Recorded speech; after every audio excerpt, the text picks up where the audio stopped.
Ryan, how would you sum up today? I mean, obviously, you take one play away from the first half, and it's about as dominant a performance as you could expect. I mean, what's your take?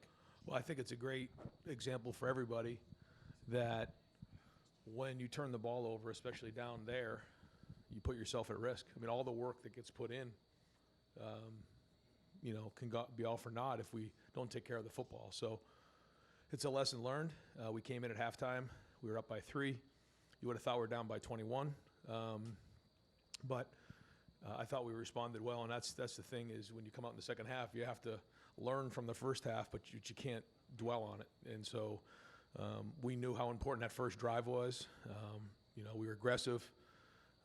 And I thought some of Julian's deep balls were just excellent in this game, and saw how they were playing us in the first half. Felt like we had a chance to get behind them, and so we called those plays, and Julian and the receivers did a great job. Jeremiah, Carnell, and then it was good to see obviously us finish the game with some runs. Got physical, so that was good as well.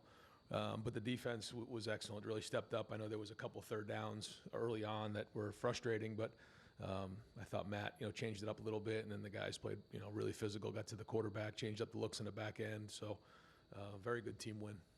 Go over here to Steven and then to Austin. Ryan, are you happy with what you got from your interior offensive line, both in the run game and pass protection today? Man, I'll have to watch it all, but, that is the good thing. We get to watch the iPad. I thought there was some plays that when you're playing against, a team like Penn State who has a lot of talent, you're going to have some plays that aren't perfect.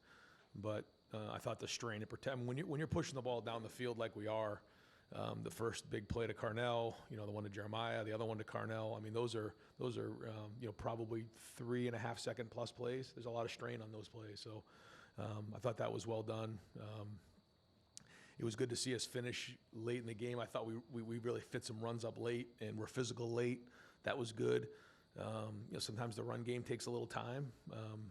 So was it perfect? No, but I thought the guys played hard and there was a lot of good play in there. Go to Austin. Then we're going to come over to the left to Rob Aller.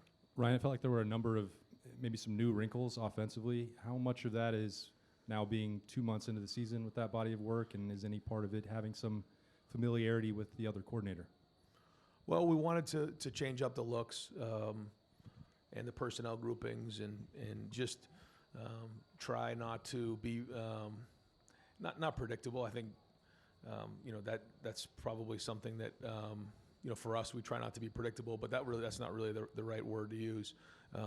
We just wanted to change up the groupings and just make the defense a little bit uncomfortable and not being able to anticipate maybe what they were getting, if that's the best way to put it. But we certainly weren't going to re-engineer our offense based on the team that we were going against. So I felt like we did that. We found ourselves in some different formations, and then we shifted and moved it around so that they couldn't really nail us down. And then we identified what the game plan was, and I thought we really attacked them in the second half.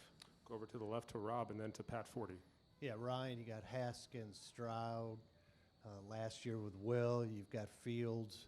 You're just stacking talent at the quarterback position. How proud are you of the development of what's going on there? This was never QBU until you arrived, really. Well, it comes down to everybody involved. I think it starts with Hart as the coordinator, then it goes down to Billy as the position coach, and everybody involved with it, and then it goes to Julian and the guys who play the position. And Julian's really getting more and more confidence every day. He works at it. I think the preparation that he puts in that quarterback room is starting to show. His mind works as quick as the ball comes out. He's obviously accurate. So I think one of the biggest plays of the game was the scramble he had. Would love to see him have two hands on the ball there, but that was a big scramble in that spot. You didn't know where the game was going, and that's what happens in those games. You fumble the ball in the first half, and it's a 3-point game at halftime. You don't get that first down. Who knows where the game goes? I mean, these are the turning points in the game that from following these games. And I know as years go on, you watch these games, you see those moments where the game could turn. And so I thought that was a big play. So he's growing in the run game as well, I think. But to answer your question, yeah, I believe that when you come as a position coach, it should be that position you. That's what I think. And I felt like that when I first got here. And it's great to see, the quarterbacks continue to believe in what we're doing. I don't know. I shouldn't say I don't know what else is out there. I've watched them from afar. I think there's some really good quarterbacks across the country this year. There's a lot of good quarterbacks in the conference. And so, it'll be told when the season's over. I think it's easy to be it whenever week 8, week 9, week 10, and try to make, proclamations on where guys are. I think we have to see, what the season, holds for us and the progress that's made, and then we go from there. And I think even when you look at, the Heisman Trophy, it's sort of after the season's over, and there's still a whole bunch of football to be played afterwards. So I think that's unique, but that's the tradition. But I do think that if Julian continues to play the way that he's playing, he deserves to be in the conversation at the very least. Go to Pat and then to Doug Lamorese. Rob, you stole my question there. But, all right, I'll ask you just about Julian's unflappable demeanor. And even on that scramble, he looked like he was unhurried about, reading and reacting to that. Just how much that demeanor helps him be as good as he is. Well, that's something that's very hard to teach. When you can feel the rush and not have your eyes on it, your eyes can be down the field. You can anticipate what's happening, and the ball comes out. Man, I'd like to tell you that we coach that, but we don't. He has that feel, and that's something that makes quarterback special. He has that trait. Good. Pass that mic over to Doug. Thank you. Ryan, you said it felt like you were down 21 at the half. Why did it feel that way? Did you want it to feel that way? I just think that we felt like, we were playing well in certain areas, but it just, they got a couple first downs on us. We fumbled, they scored, and it was a little frustrating. And I think, we want to be in at halftime. In that moment, we wanted to be at least winning by 10, and then to turn around and only be up 3, it was like, you got to be kidding me. Because at that point, we felt like we were getting the ball to start the second half. We were going to be somewhat aggressive, but not reckless. We wanted to end with the ball or points, and for us to fumble in the first play, it was very frustrating. So that's really what led to that, probably. Come over here to the right to Spencer.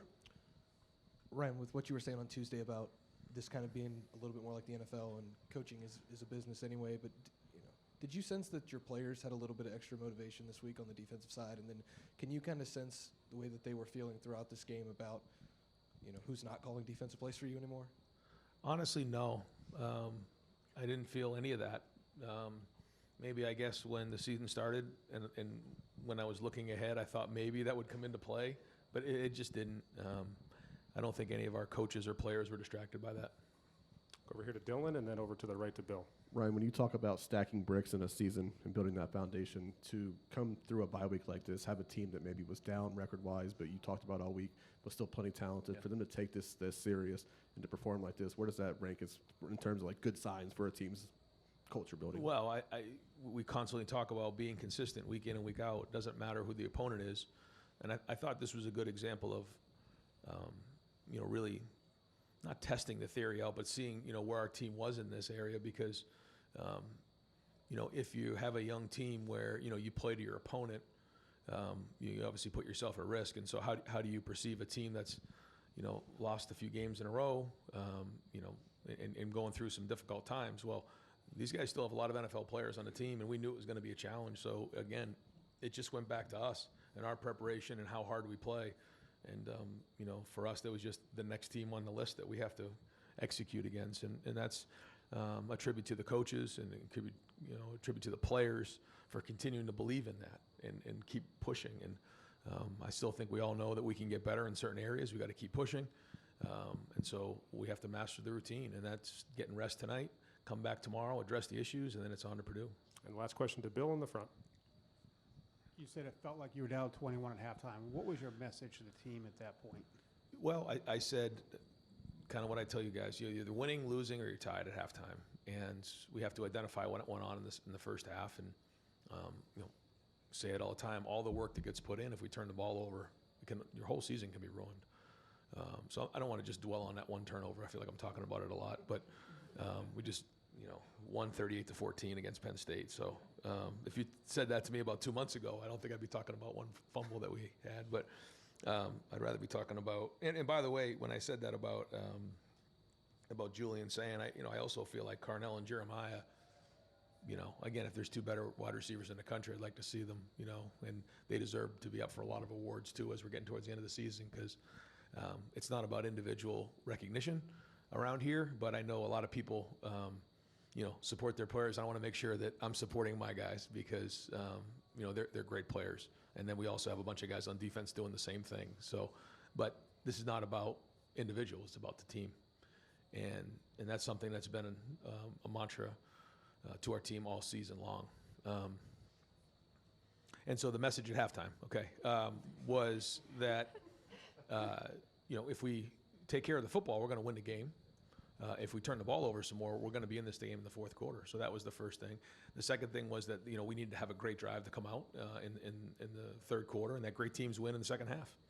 And that was really it. And I do want to say before we're done, again, how great the crowd was. I thought the crowd was in the stadium early. They were rocking early.